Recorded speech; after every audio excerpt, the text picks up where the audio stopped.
అండి క్యారెట్ తోటి స్వీట్ చేస్తున్నా.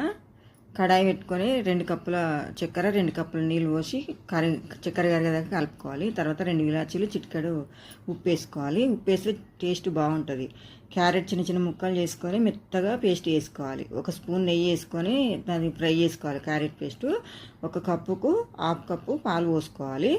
1 కప్పు సుజీ రవ్వ పోసుకోవాలి. పోసుకొని బాగా చపాతి పిండిలాగా దగ్గరికి ఉడికించుకోవాలి. తర్వాత 2 స్పూన్లు కొబ్బరి పొడి 2 స్పూన్లు మిల్క్ పౌడర్ వేసుకొని కొన్ని పాలు పోసుకుంటూ గట్టిగా కలుపుకోవాలి.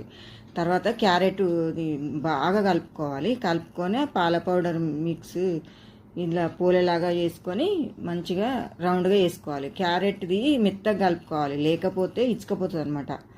రవ్వ అంతా కడాయిలో పడుతుంది. బాగా కలుపుకొని నూనెలో ఫ్రై చేసుకోవాలి. అవి చేసుకొని తీసి మళ్ళీ పాకంలో వేసుకొని డ్రై ఫ్రూట్స్ తోటి డెకరేట్ చేసుకోవాలండి. చాలా బాగుంటుంది.